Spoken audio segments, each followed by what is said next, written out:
Nuestro último ponente es Camilo Pinilla y al igual que con los otros ponentes, creo que presentar a Camilo ya también habla de otra manera de entender incluso la disciplina y los objetos o los campos de estudio. En este caso Camilo pues tiene pregrado en arquitectura y 2 maestrías en arquitectura y en urbanismo. Creo que hay una especie de hilo conductor que pues, precisamente nos hace que estemos aquí hoy como facultad y que podamos sentarnos. Hay varias cosas que hemos construido, un lenguaje común, unos problemas en común, pero la noción de tiempo, de espacio, es fundamental traerla a colación. Y cuando hablo esto y lo relaciono con Camilo, entender el espacio de la ciudad, entender las relaciones que se dan dentro de ese espacio, los ejercicios de poder que se dan en el habitar y lo que significa el habitar la ciudad, pues es consecuente también con otras maneras o con otros ejercicios y con otras maneras de, como hemos hoy hablado, de entender la creación. Entonces, pues Camilo, muchas gracias. Bueno, muchas gracias a ustedes por la invitación. Es un placer estar acá. Muchas gracias a los asistentes. Este trabajo yo lo quiero mucho porque es más que el resultado mismo de la investigación. Fue un proceso de aproximadamente año y medio en donde se involucró mucha gente. Digamos que la investigación está a nombre mío, pero realmente trabajaron tanto profesores como estudiantes como asistentes para que todo funcionara. Está enmarcado dentro del contexto de la maestría en diseño urbano, que coordiné más o menos en esa época, y tiene que ver la investigación con seguramente lo han escuchado en las noticias, el problema que hay con la propuesta de la alcaldía vigente sobre la reserva Vanderhamen y sobre todo el norte de Bogotá. Digamos que el contexto académico es importante tenerlo presente porque somos miembros de una comunidad académica, trabajamos para una universidad pública, y eso nos pone en un lugar que yo siempre he considerado privilegiado. Yo siempre, desde que me gradué del pregrado, he sido profesor y he trabajado en universidades tanto públicas como privadas acá y por fuera del país, y creo que la universidad pública tiene un lugar muy especial porque es la que le puede decir a la sociedad de una manera relativamente independiente cosas que le interesan a esa misma sociedad.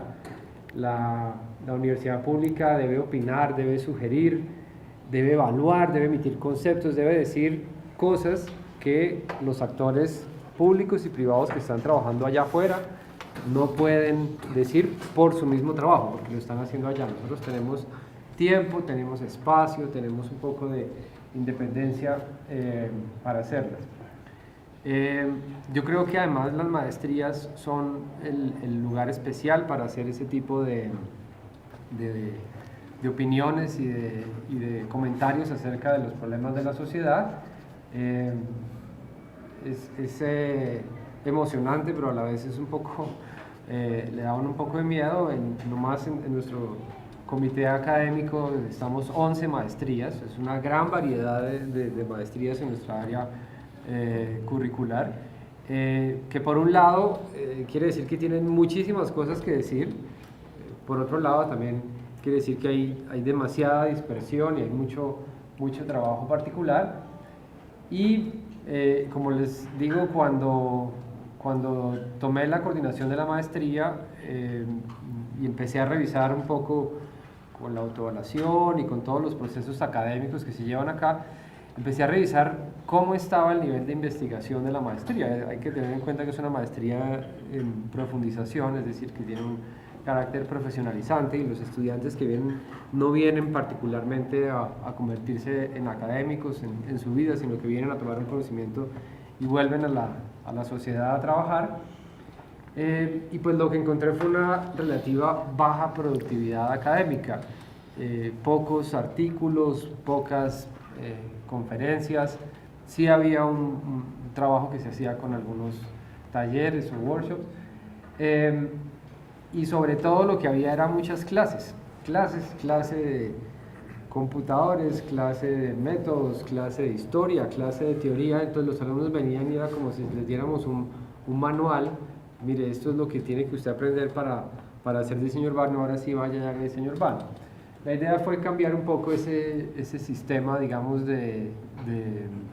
educativo o ese modelo, y más bien hacer que la clase, el aprendizaje normal se volviera productivo, es decir, que la productividad académica estuviera presente en todas las acciones, en todas las clases de las maestrías. Es un poco hacer que las clases vayan un poco más allá.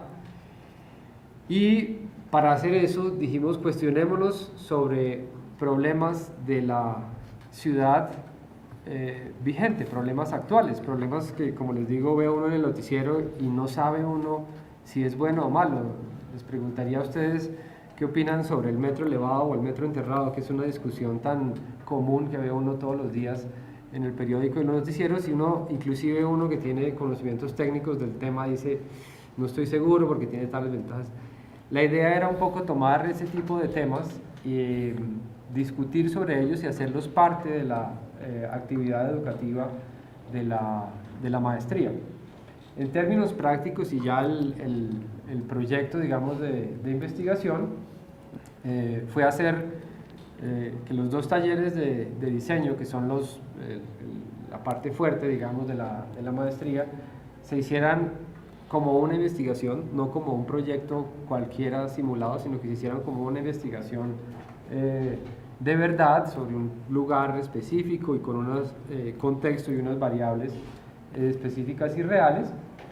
Hacer una aproximación sobre qué posibilidades tiene realmente Bogotá de desarrollar el norte de la ciudad, y en particular si es recomendable o no, o qué consecuencias tendría construir sobre la reserva Van der Hamen, desmontarla como plantea la administración y rehacerla de una forma diferente, y al final de cuentas sacar unas conclusiones, producir un artículo académico y presentarlo en un seminario internacional.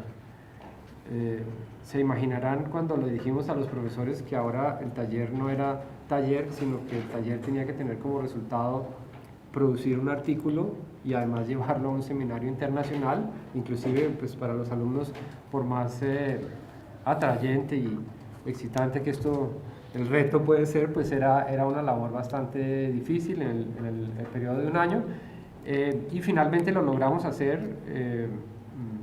Produjimos el artículo entre todos, lo presentamos en un congreso en Buenos Aires, e inclusive logramos hacer tan buenos vínculos con nuestros colegas argentinos, que hoy día hacemos un taller internacional anual. Una vez se hace en Buenos Aires y otra vez se hace acá. Patricia estuvo el semestre pasado con sus alumnos, además lo extendimos a otras maestrías. En realidad el resultado fue muy positivo y por eso digamos que lo quiero tanto, porque en realidad nos dimos cuenta que la educación va más allá de la clase, definitivamente tiene que ir más allá de la clase y puede ir más allá de la clase. Estos estudiantes lograron emitir unos criterios sobre temas vigentes de la ciudad, y finalmente el proceso ahí sigue. Entonces les voy a explicar un poquito el proyecto, ya que el tema, digamos, es sobre la parte, digamos, creativa y qué tanto puede contribuir esto a la investigación. Esta realmente es la portada. Cuando presentamos el proyecto allá, esta fue la portada, como pueden ustedes ver. Aquí está todo el grupo de trabajo en la maestría, los dos profesores del taller y todos los estudiantes.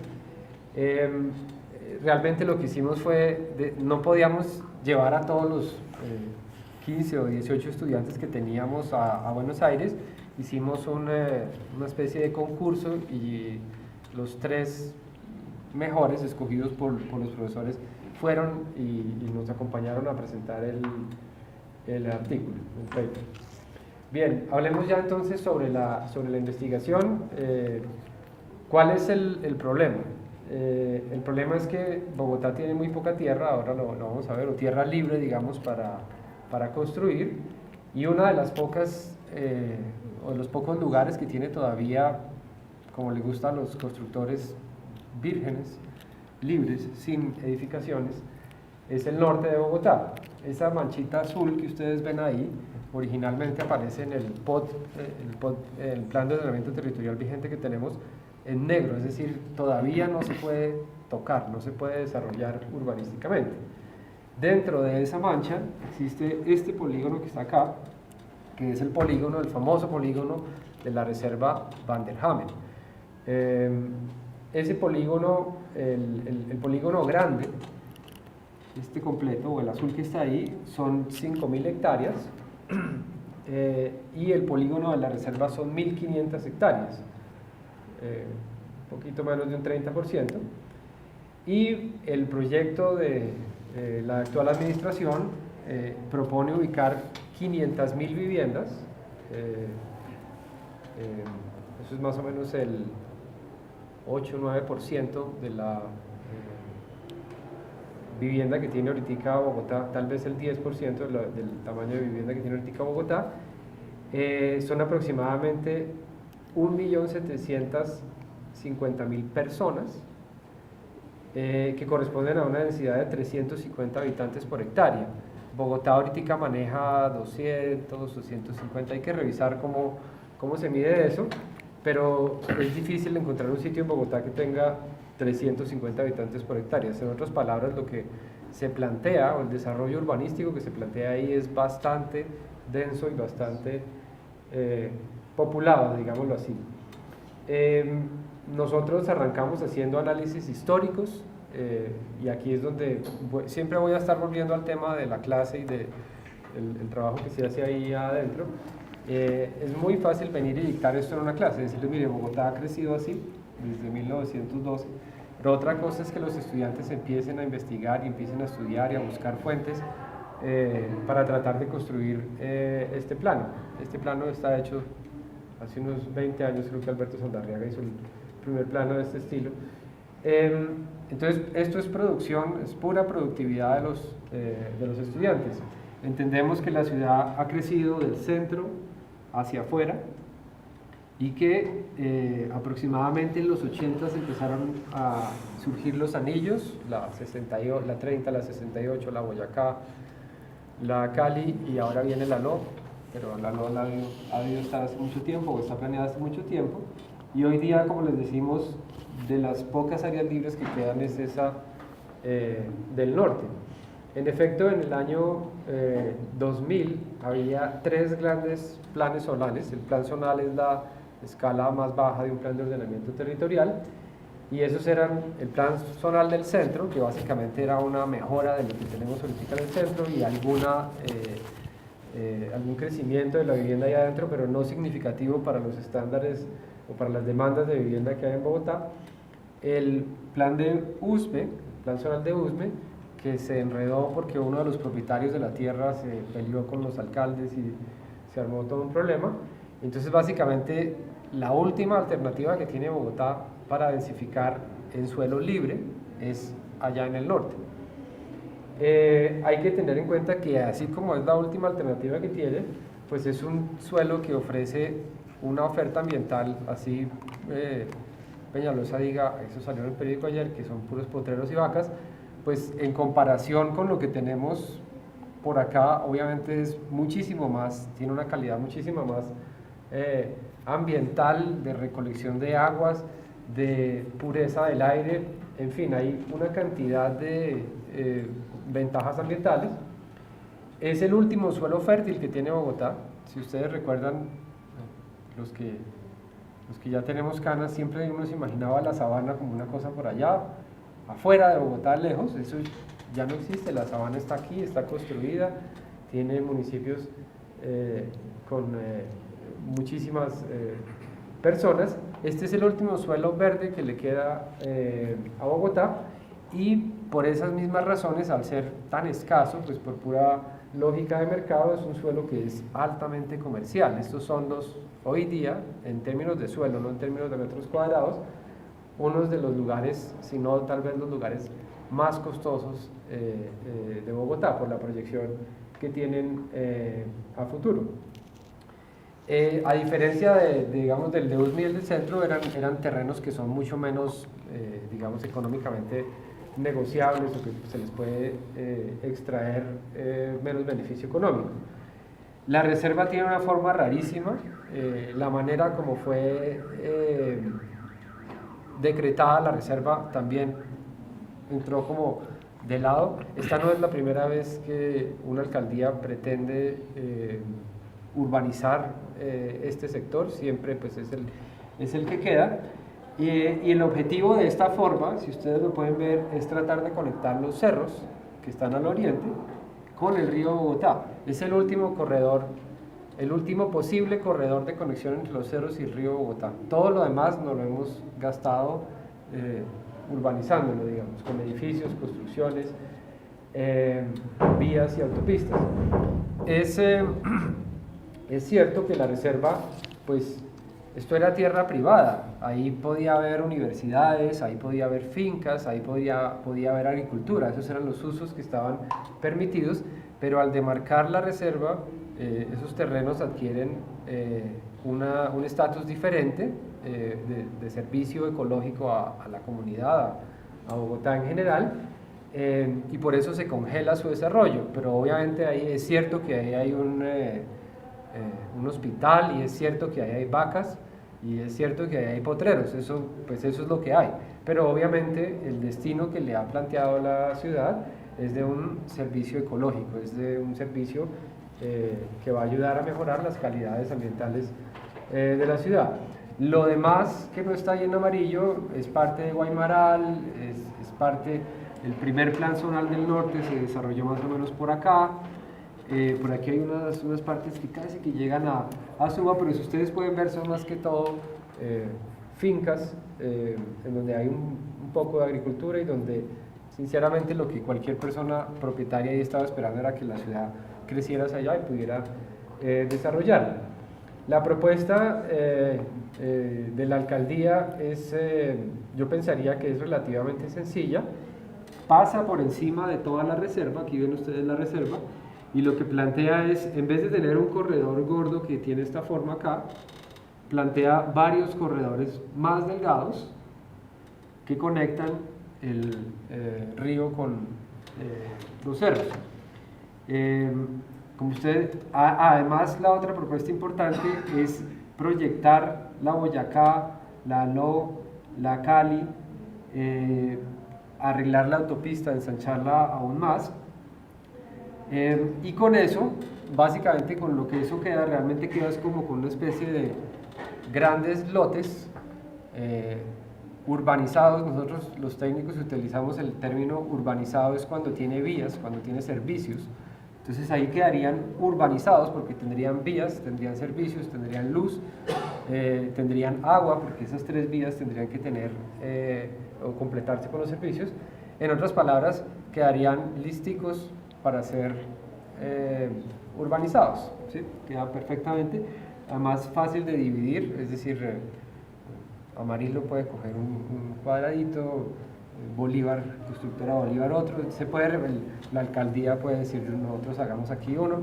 Es un proceso que sufren todas las ciudades. Casualmente en uno de los seminarios internacionales que hicimos en Buenos Aires tratamos un tema muy parecido a este. Es un problema de las ciudades latinoamericanas. Desafortunadamente las ciudades en Latinoamérica crecen y crecen. Nunca ustedes han visto una ciudad encogerse, siempre las ciudades crecen. Entonces, inclusive aquí lo que pasó fue que el desarrollo se saltó esta parte urbanizada y siguió en Chía. Por ejemplo, si ustedes analizaran Chía también ha crecido fuertemente. La pregunta específica, entonces, después de este análisis que se formuló en el taller es: ¿cuál es la forma y espacialidad con la que se podría desarrollar el área norte de la ciudad de Bogotá teniendo en cuenta su crecimiento sobre la sabana. En otras palabras, lo que hicimos fue decirles, mire, ustedes son los que están aquí estudiando diseño urbano, ustedes son los expertos en diseño urbano, no vamos a pelear si sí es bueno o si sí es malo, simplemente tomémoslo como una verdad, hagamos una simulación con base en diseño, ahí es donde entra un poco la parte creativa, hagamos unas propuestas de cómo se vería, de cómo sería si esto realmente se urbanizara, cuál es la forma y cuál sería la espacialidad que podría tener este lugar. Obviamente, y pensando un poco en la parte académica y del paper, trabajamos algunos temas teóricos y conceptuales, particularmente en ese aspecto sobre cuál es la posición del diseño, en este caso del diseño urbano, en un problema que le compete a una sociedad, en este caso a la sociedad bogotana. En Bogotá ha habido mucha planeación, aunque uno diga que Bogotá es una ciudad despelotada, informal, bueno, todos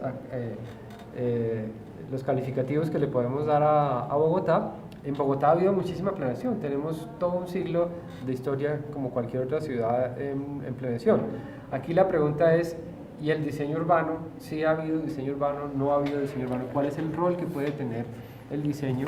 Aquí hay mucha creatividad, el grupo de estudiantes iban a trabajar sobre propuestas creativas.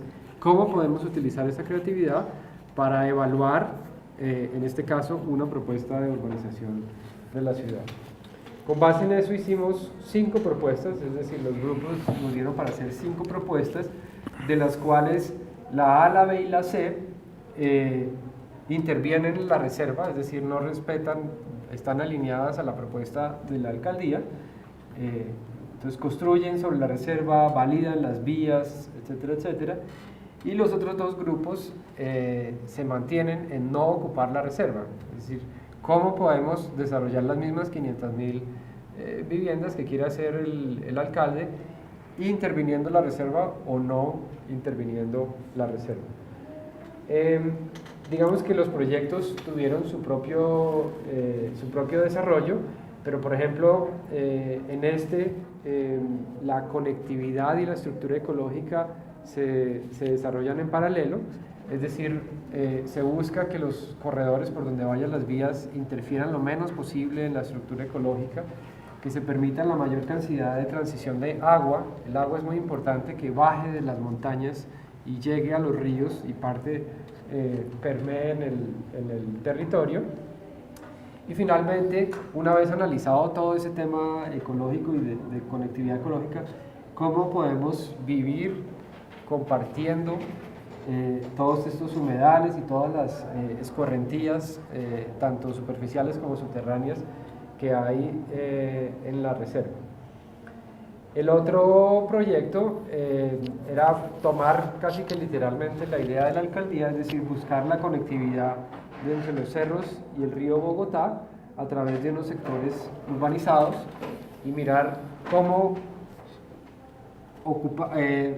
haciendo caber las 500.000 viviendas, se pueden dejar unos grandes parques verticales. En otras palabras, esta realmente lo que hacía era una evaluación sobre si la propuesta de la alcaldía es real o no, si cabe la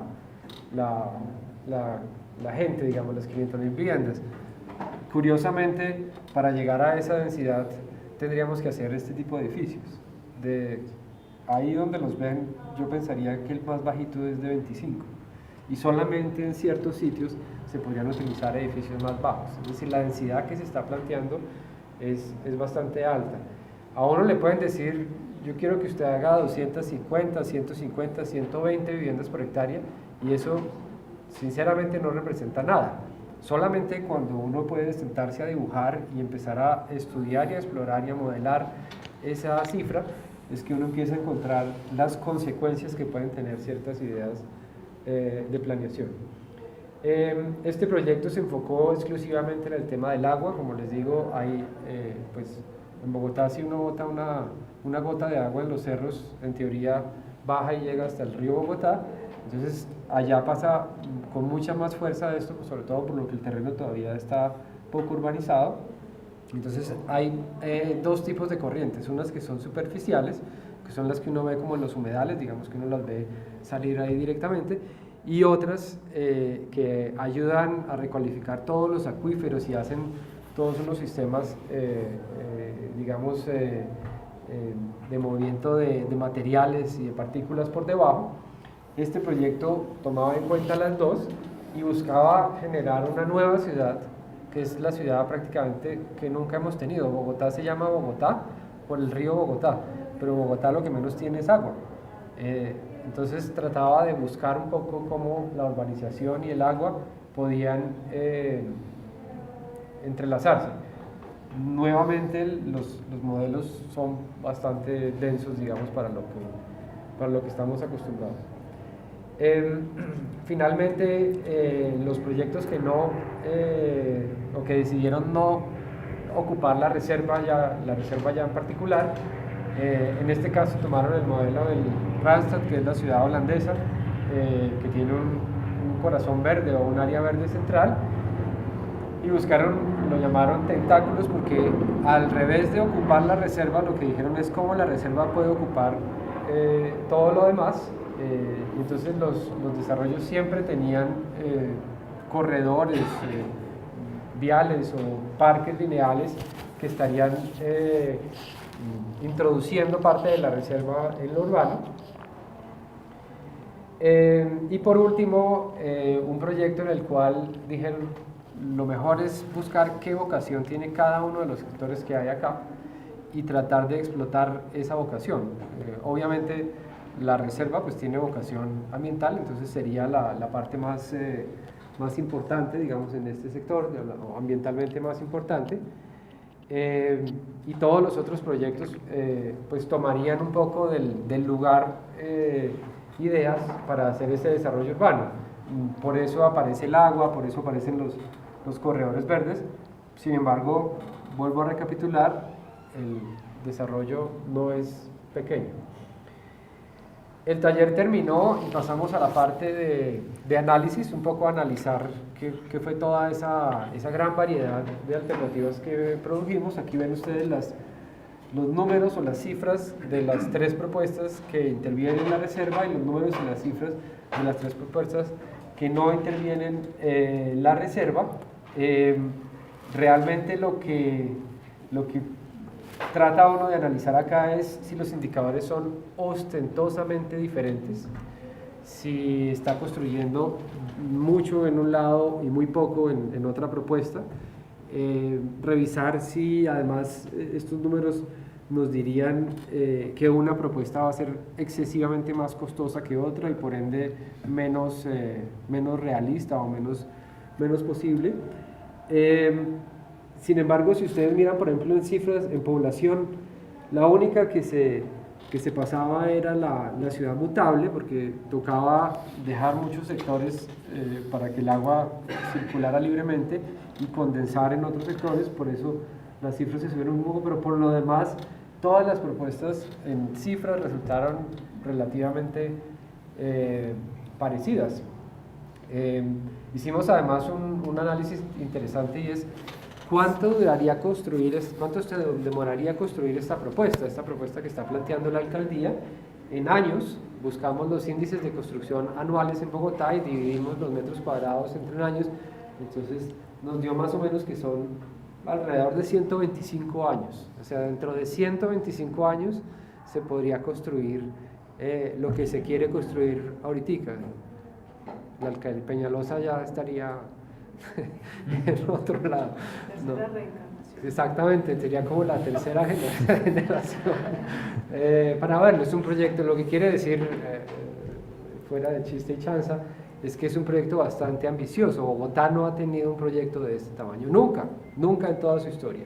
Y ninguna ciudad colombiana tampoco, y muy pocas ciudades latinoamericanas han tenido un proyecto o han planteado un proyecto de esta envergadura, por eso es que es tan interesante.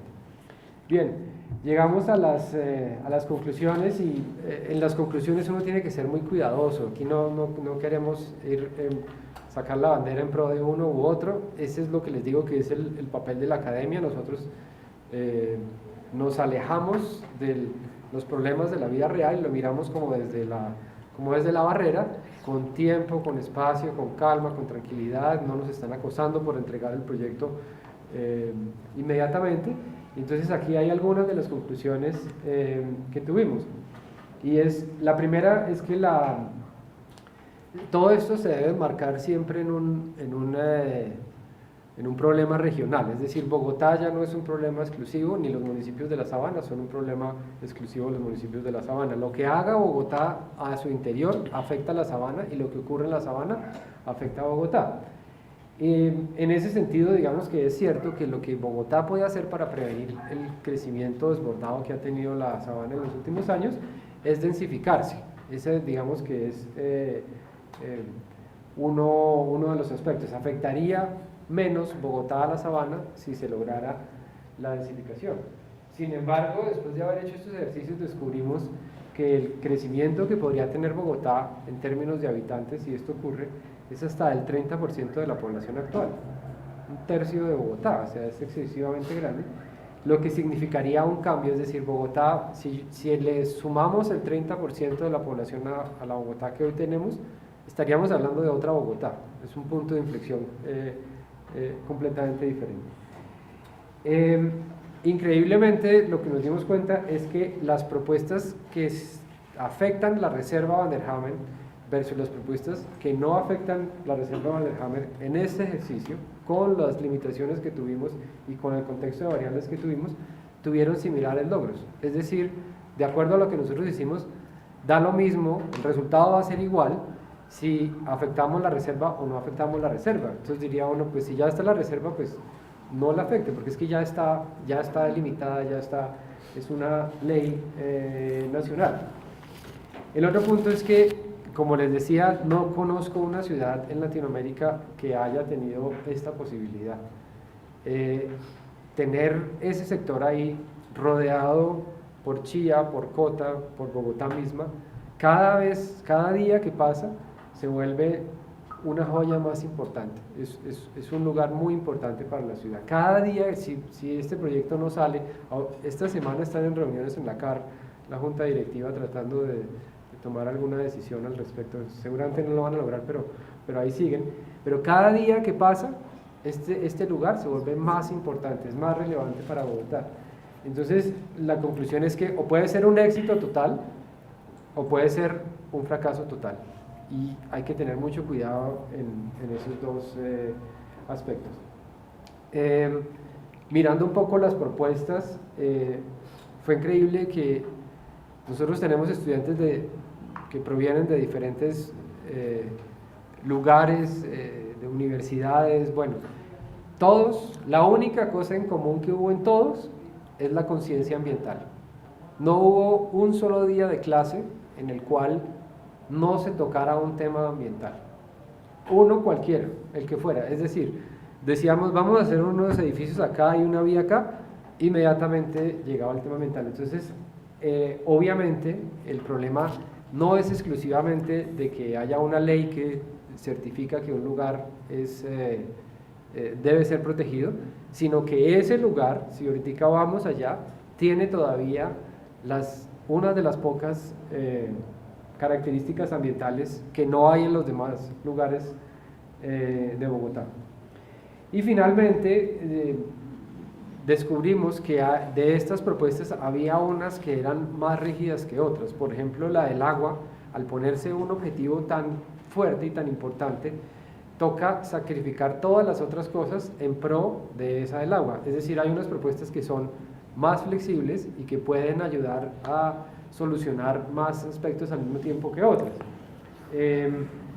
Digamos que la idea de un plan o tratar de proponer tan tajantemente las vías que está, los corredores ambientales que está explorando la alcaldía, haría que el proyecto ya quedara prácticamente definido desde acá hasta los 120 años que falta para construirlo. Eso no es productivo ni es viable. Un proyecto de estos tan grandes tiene que ser flexible y tiene que ir creciendo en el tiempo, y uno tiene que ir haciéndolo de a poquitos, porque en el camino se cometen muchos errores. Cuando se cometen errores, pues si se cometen errores pequeños, está bien, pero si se cometen errores de toda la escala del proyecto, está mal. Finalmente, volviendo al tema de la investigación. Lo que más me gustó con respecto a los estudiantes es que después ya se graduaron todo, pero uno todavía se los encuentra y como hicieron parte de algo, una investigación, todos sienten que su trabajo contó, es decir, no fueron a clase de taller, sino que fueron a hacer algo que cuenta para su futuro, para la ciudad. Digamos que se volvieron más partícipes de los problemas de Bogotá, cosa que digamos en otras clases o en otros talleres no ocurría. El otro punto es que las maestrías siempre tienen unos alcances, es decir, y nosotros que trabajamos en esto ya sabemos más o menos hasta dónde puede llegar un proyecto. Yo creo que siempre se puede extender un poco más, es decir, siempre tiene uno que proponerse 1 o 2 objetivos más allá, que por lo general siempre logran, digamos, cumplirse. El otro punto es, en la maestría de diseño urbano, y tal vez en oposición a maestrías urbanismo, no sé tanto planeamiento regional, el diseño se considera algo que es poco investigativo, es decir, el diseñador por lo general o el creativo es un tipo, se piensa que es un tipo despelucado y que no tiene rigor científico, que no sabe producir un paper, que no sabe medir unas cifras, y acá logramos un poco transformar esa visión, decirle a los estudiantes que eran con más tendencia de diseñadores, oiga, ustedes también tienen que pensar cuánta gente va a vivir acá, hay que tener unas cifras, hay que hacer un trabajo riguroso y lograr mezclar digamos la ciencia con la creatividad, o la ciencia dura con una ciencia un poco más flexible y más suave. Finalmente fuimos a Buenos Aires, los 3 alumnos escogidos fueron y volvieron y le contaron a todos cómo había sido la presentación y demás. El paper fue publicado, está en el libro, todos los estudiantes aparecen acreditados como parte del proceso de elaboración del paper y finalmente se cerró digamos el tema. Como les digo, nos fue tan bien, nos fue tan agradable el tema que decidimos seguirlo haciendo y en este momento cada año hacemos un taller parecido, bien sea en Buenos Aires o bien sea acá, y esperamos que crezca a otros países en el futuro. Ahora ahí tenemos un convenio nuevo, es decir, esto ahí sigue produciendo afortunadamente. Bueno.